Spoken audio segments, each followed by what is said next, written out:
The easiest thing I've done was to get out from under the labels and to live the life that I live. The most difficult thing I've ever done was to believe that I can do it. It's the moment you realize everything in your life has come to a point where you can either stay where you are or you can pick up your bags, build the courage to move that inch. To move that inch in order to build even just the slightest bit of momentum. Life is a series of fights. I mean, think about it. You're either in a fight, just got out of a fight, or trust me, there's a fight right around the corner just waiting for you.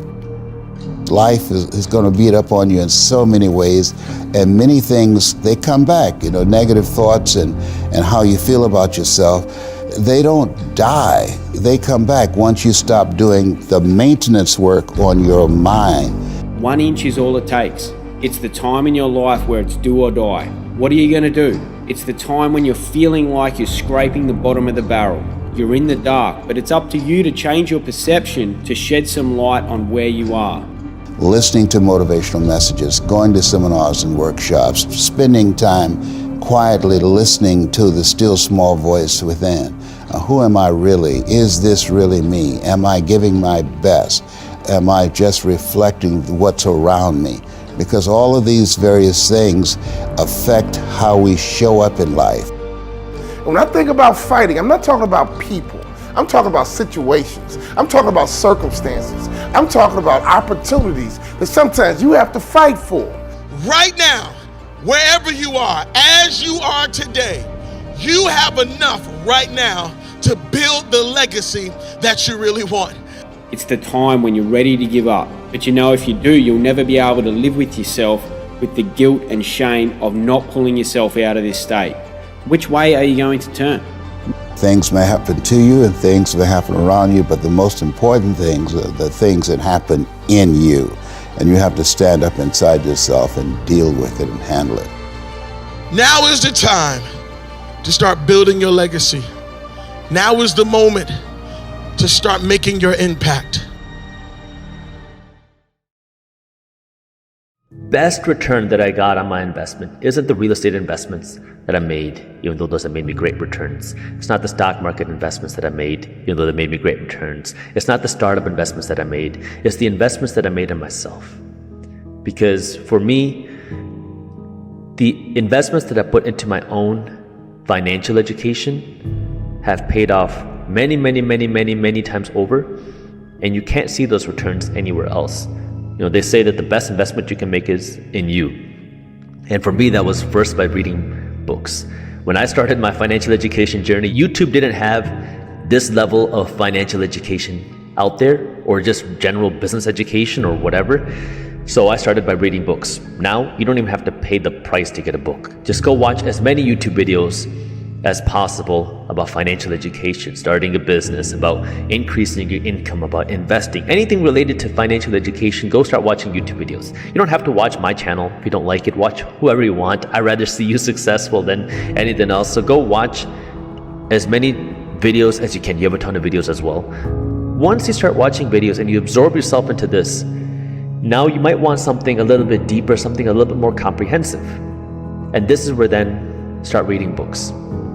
I would recommend that you go out and start by reading 25 books in financial education and read them. Find the top 5 books in money management and investing, the top 5 books in starting a business, the top 5 books in scaling a business, the top 5 books in managing a business, and the top 5 books of entrepreneur biographies.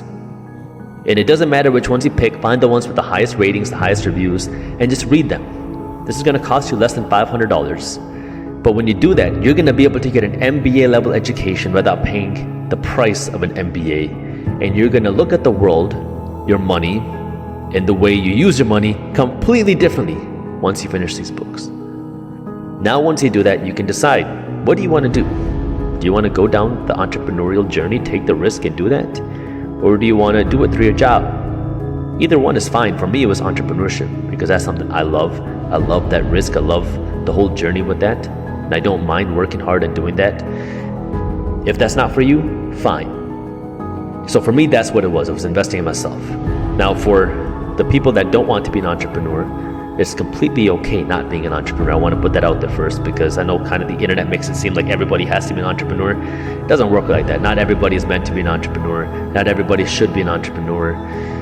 But if you're not an entrepreneur now, what you want to be doing, and everybody should be doing this, is create a system where now every time you get paid, a piece of your money is going to be invested. And if you do the math, you'll see why this is so important. If you start at 21 and you invest $4 a day, and you do this from the age of 21 until 66, and you just invest this money into the S&P 500, which is the general stock market, and you get an average historical return of 10% a year. This doesn't mean your money grows by 10% every year. It means this is the average. Some years it's going to be more, some years it's going to be less, some years you might lose money, some years you'll make way more. Well, over the course of your career, that $4 a day investment is going to grow to more than $1 million investment portfolio, starting with just $4 a day. If you go about life and you say, the government's the reason why I'm broke, my greedy corporation is the reason why I'm stuck at a job that I hate, I can't change my life because of X, Y, and Z. You keep pointing your fingers as to why you can't succeed. Well, it's going to be impossible for you to succeed. Likewise, if you go around saying, I can't have that nice thing because I'm broke, I can't have the nice thing because I grew up in a bad environment, I can never become successful because of the way I look, I can never do it because of whatever, I can guarantee you are never going to become successful. But if we turn this around and you say, how can I become successful? How can I make more money? How can I become wealthy? How can I get out of the situation that I'm in? Now your brain looks at problems completely differently, because of now you're not complaining about the problem, but you're trying to find a solution to the problem. And that's the biggest difference between somebody who becomes wealthy and somebody who does not. It starts with the mindset, because then once you change the mindset, you're going to start changing your actions. Now you're going to find out, oh, I don't need to spend money at Gucci. Oh, I don't need to go out and eat every single day. Oh, I can save money here. Oh, I can ask for a raise at my job.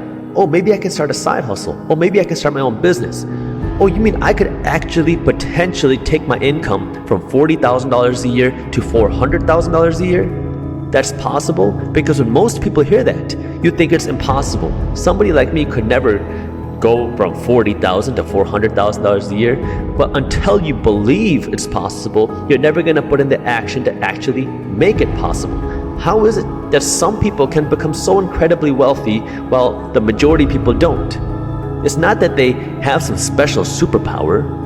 It's not that they own some special skill. It's not that they're so much smarter than people. It's not that they work so much harder.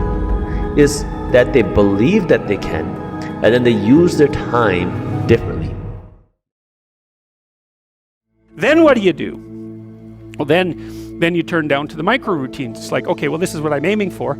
How does that instantiate itself day to day, week to week, month to month? And that's where something like a schedule can be unbelievably useful. Google Calendar. It's like, make a damn schedule and stick to it.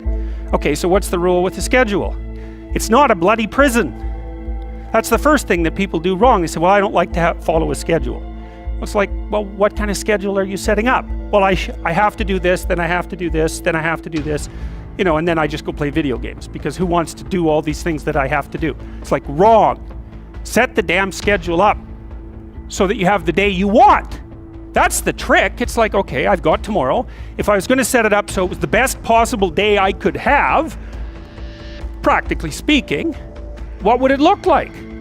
Well, then you schedule that. And obviously there's a bit of responsibility that's going to go along with that, because if you have any sense, one of the things that you're going to insist upon is that at the end of the day, you're not in worse shape than you were than at the beginning of the day, right? Because that's a stupid day.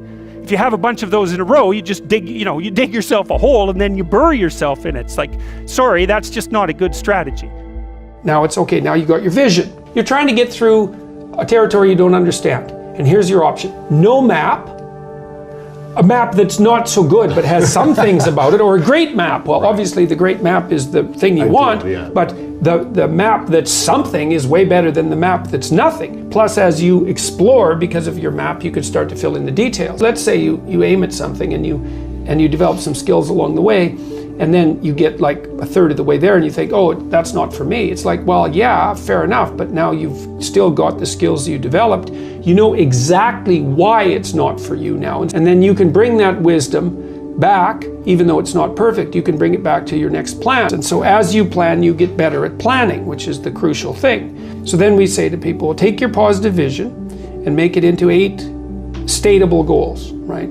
So, and then rank them in a hierarchy, break the goals into incremental goals so that you have a reasonable probability of succeeding within some time frame. That's the other thing. You have to parameterize it with regards to time frame. That's right. And when you're in the zone, you're expanding your skills in a manner that's intrinsically rewarding because you're succeeding. And so you want to set, if you're good to yourself, you think, okay, I need to set a goal, but I need to set a goal that someone as stupid and useless as me could probably attain if they put some effort into it. Right. And then you've got it perfectly, because it's not so high that it's grandiose or impossible that you fail necessarily and then justify your bitterness. Well, I set a goal and I didn't attain it, so I'm not going to set any more goals. Right. It's like, no, you set a goal that was inappropriate, and you're playing a trick on yourself because you wanted to fail so that you could justify not having to try, which isn't helpful. You're still going to be a victim. It's like, there's no way out of that, man. So, because life is a challenge that in some sense can't be surmounted. So there's no way out of your problem. But there are certainly proper ways of dealing with it. And then the next thing is, okay, you need a rationale for them, because you're going to have doubts and people are going to put up obstacles. Why would it be good for you? Okay. Why would it be good for your family if you attain that goal? Why would it be good for the broader community? Because if it's a good goal, it should be good for you. That's fine. But if it's a really good goal, it should be good for you in a way that's good for other people. Win-win-win. Yes, exactly. And if you're going to decide what your goals are, why not set up the ones that benefit the largest number of people simultaneously? Yeah. Yes, if you can do that. You should start with your own concerns, because you have to take care of yourself. Basic needs first. Yes, put your own Family. Oxygen mask on, then put your child's oxygen Community. mask on. Yeah, right. And then you can, as you build up the basis of competence locally, you might develop enough skills so that you can expand that outward. And it also gives your goal a certain amount of nobility. And so if someone challenges you and says, well, why are you doing that? That seems stupid. You could say, I'm doing that because it helps me take care of myself, but it benefits my family, and here's the reasons why, and this is the repercussions out into the broader community. People who are putting up objections and doubts aren't armed to deal with that kind of response. Yeah. And then when you have those doubts in your mind that plague you, you say, why am I doing this? Oh yeah, it's because, well, I have to take care of myself, because otherwise I'm pathetic and useless and bitter and cruel, and then I'm going somewhere terrible, so that's a bad idea, and here's how it would help my family, and here's how it would help the community, and that's good enough set of reasons for it, unless I can think of better ones. Right. If without better ones, that's good enough. When the unknown emerges, you tend to experience anxiety. And then there's the known, and I define the known very specifically and very carefully. The known is the place you are when what you're doing produces the results you want. And I say want because that brings motivation and emotion into the game. So you're motivated to pursue something. You pursue it, and what you want happens. Not only do you get what you want, but you get validation for the structure that governs your perceptions and your actions. Can we spike dopamine? Yeah, so, and you've done this. So your example of craving is actually what you crave. You crave the feeling of craving. Is beautiful, because what it means is that you don't allow yourself to go so far down the arc of the dopamine trajectory to get to the other source of motivation. So there are 2 sources of motivation as it relates to dopamine, and then we can think about tools that we could export from these that are nested in neurobiology. The first is to do what you do, which is to be able to sense the craving as its own form of pleasure. This has kind of remnants of Carol Dweck's growth mindset, that you eventually develop a pleasure in the seeking and the striving.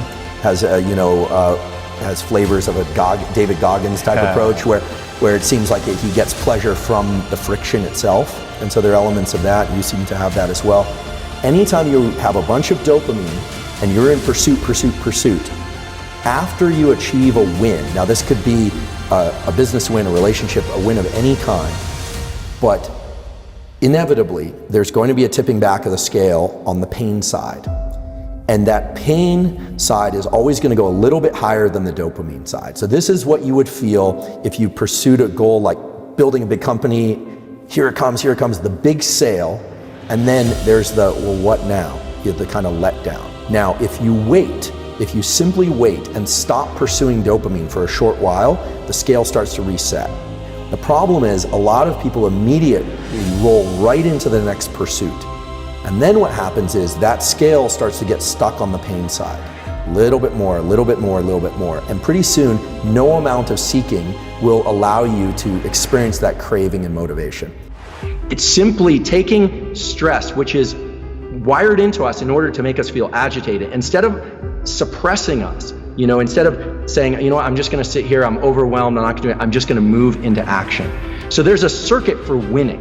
There's the same circuit when it's hypoactive, not active enough, is what causes losing in these competitive scenarios.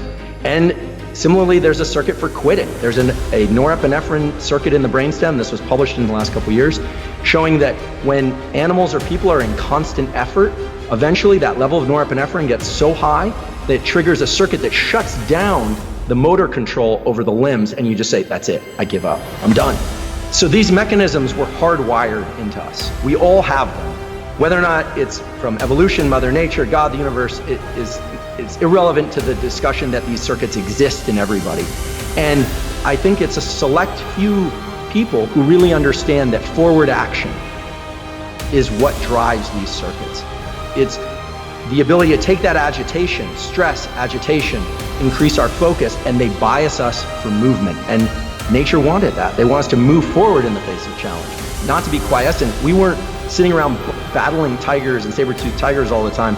More likely we were in caves and we were getting hungry and we had to go out and search for things. Agitation and stress were designed to get us up and move us. And when we try and fight that too much and we try and quiet that stress, that actually can be problematic. You have to decide, are you going to try and quiet stress, or are you going to actually lean into action? That's a critical choice point for everybody. Athletes or academics or anyone or musicians, and they rise and crash, it's clear they've lost the touch with the motivation evoked dopamine. And they've lost touch, probably because it hasn't really been described by the neuroscience community until Anna has started talking about this stuff publicly, and I'm echoing what she's beautifully said much better than I am, which is that you should always expect that after a bunch of pleasure, there's going to be that low and then that craving. How do I get back to there again? And the key is you have to walk the staircase again. You don't get to do this as a square wave pull. You don't get to just ascend. It's always up, down, up a little bit higher, down, up, that's the function. But there's always that kind of, today's not as exciting as the previous days. What am I going to do with my life? But then if you let it start ratcheting up again, then what you realize is your capacity to tap into dopamine as a motivator, not just seeking dopamine rewards, that is infinite. And I can say with great certainty that this is how you were able to build a big company and sell it, how you've been able to build a successful podcast and sell it, how you constantly seeking, because seeking is the reward. And I think for most people, we think of the reward as the finish line. And so the key is to get to the finish line, step into the end zone, but no end zone dance. It's just like, yep, and now I'm gonna go do it again. I mean, I think it's like quite painful and difficult, honestly, and it feels terrible. But yeah, I mean, the company is sort of looking to, me to, rally them, and I do. But I honestly feel super bad. So what does super hard mean? Well, when my brother and I were starting our first company, instead of getting an apartment, we just rented a small office and we slept on the couch. And we showered at the YMCA, and we're so hot up we had just one computer. So the website was up during the day, and I was coding at night. 7 days a week, all the time. If other people are putting in 40-hour work weeks and you're putting in 100-hour work weeks, then even if you're doing the same thing, you know that you will achieve in 4 months what it takes them a year to achieve. When I was young, I I didn't really know what I was going to do when I got older. People kept asking me, but then eventually I thought that the idea of inventing things would be really cool.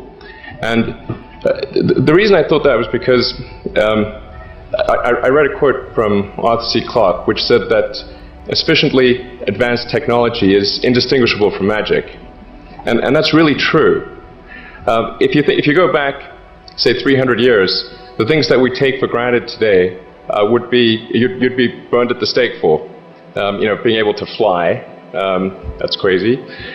Being able to see over long distances, being able to communicate, having effectively with the internet a group mind of sorts, and having access to all the world's information instantly from almost anywhere on the earth. This is stuff that really would be magic, or would be considered magic in times past. In fact, I think it actually goes beyond that, because there are many things that we take for granted today that weren't even imagined in times past. They weren't even in the realm of magic. So it actually goes beyond that. So I thought, well, if I can do some of those things, basically if I can advance technology, then that's like magic, and that would be really cool. And I also had sort of a slight existential crisis, because I was trying to figure out what does it all mean? Like, what's the purpose of things? And I came to the conclusion that if we can advance the knowledge of the world, if we can do things that expand the scope and scale of consciousness, then we're better able to ask the right questions and become more enlightened, and that's really the only way forward. For any given company, just can keep thinking about, are these efforts that people are expending, are they resulting in a better product or service? And if they're not, stop those efforts. And then the final thing is don't just follow the trend. You may have heard me say that it's good to think in terms of the physics approach, or first principles, which is, rather than reasoning by analogy, you boil things down to the most fundamental truths you can imagine, and you reason up from there. And this is a good way to figure out if something really makes sense, or if it's just what everybody else is doing. It's hard to think that way. You can't think that way about everything. It takes a lot of effort. But if you're trying to do something new, it's the best way to think. And that framework was developed by physicists to figure out counterintuitive things, like quantum mechanics. So it's really a powerful method. I think that the final thing I would encourage you to do is, now is the time to take risk. You don't have, you don't have kids. Your obligation. Well, sorry. Probably don't have kids. But as you get older, your obligations increase. So and once you have a family, you start taking risk, not just for yourself, but for your family as well. It gets much harder to do things that might not work out. So now is the time to do that before you have those obligations. So I would encourage you to take risks now. Do something bold. You won't regret it. Thank you. When we talk about a dog mentality, the dog scrambles. The dog runs after whatever it wants. When a dog is hungry, move out of its way, because it's coming for blood. And the reason why you don't have what you want is because you are not hungry enough. You make a better millionaire than you would a welfare recipient.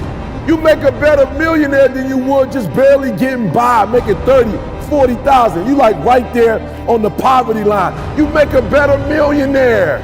You make a better doctor, a better lawyer, a better teacher, a better activist, a better wife, I don't know, a better husband, a better son, I don't know. I'm just saying, stop settling. Stop settling for less. You deserve the best. Underdog is just a man or a woman who has made up their mind. They are no longer going to live in their setbacks. They are no longer going to live in your reality. Your reality of me says I'm not enough. Your reality of me says I can't do this. Your reality of me says you won't finish today. My reality says all I have is all I need. I'm not living in my setback any longer. I'm moving forward. Listen to me, you make a much better millionaire than you would a welfare recipient. Are you hearing what I'm saying? You deserve better. And how do I know? Because I've been there, I've done that. And so if you're listening to me right now and there's anything in your life that is defeating you, if there's anything in your life it seems like an improbable feat, you gotta smell blood. Once you get that scent like a hound dog, you get that scent, you see what is possible, you see what you are capable of. In the face of adversity, in the face of challenges, in the face of everybody that says you are not enough, you're not tall enough, you're not big enough, you're not wide enough, you're not fast enough, it's in that very moment that the dreams gotta get bigger than the disappointment, than the fear, than the anxiety, than the stress, than the overwhelm. It's got to get bigger, the dream. Once that dream gets bigger and you get a scent for that dream, you start to smell that dream. There's nothing on planet Earth that can stop you. You become armed and dangerous. You are the most dangerous individual on planet Earth. The underdog is a person that comes out on the playing field and says, okay, I've been in this place of pain my whole life. I've gone without for so long. This is the day you make up in your mind where I will take the throne. Go look in the mirror. I don't care if you're in the car, look in the rearview mirror. I don't care if you're at work, go to the bathroom. I don't care if you're at home, go get in the shower. Go to the bathroom and look at yourself in the mirror and say flat out, you deserve better. You are gonna have to push, because they said you can't do it. They said you don't have what it takes to make the investments. They said you don't have what it takes to lose the weight. They say you don't have what it takes to hang on to your marriage. Everybody has been counted out. Everybody has been doubted. The underdog is not a person who doesn't feel pain, doubt, and fear. The underdog is a person that turns that pain, that doubt, that fear into their fuel. Your story is not your fortress, your story is your fuel. If you came from a place where you had nothing, that's everything that you need. The underdog is like music to his ears. Tell me I'm not good enough. Tell me I'm not strong enough. Tell me I won't finish. There is this intrinsic emotion, this instinct. You have just awakened the lion in me. And so an underdog is just somebody who refused to live in the setback. It is a person who rebels against your reality. Your reality of me is that I'm not enough. Your reality of me is that I'm not qualified. Your reality of me is that I'm not quick enough. I'm not fast enough. I'm not tall enough. I'm not linear enough. This is your reality. My reality of me is that all I have is all I need. I'm coming after everything you said I couldn't have. If you've been an underdog in the weight room, if you've been an underdog in life, if you've been an underdog financially, I'm talking to that person who grew up without a father. I'm talking to that person who grew up without a mother. I'm talking to that person who didn't grow up with handouts. I'm talking to that person who maybe if you did grow up with a little bit of handouts, but maybe you were misunderstood and you were overlooked and you were undervalued and you were mishandled and misguided. I'm talking to that person that is acquainted with pain. I'm talking to that person that knows what it's like to come from nothing. And so you literally have nothing to lose. And the only thing that's in your hand is a dream. The only thing that's in your head is I have what it takes to get to the top of that hill. Because I am not the wolf on the hill. I am the wolf climbing the hill. I have nothing to lose.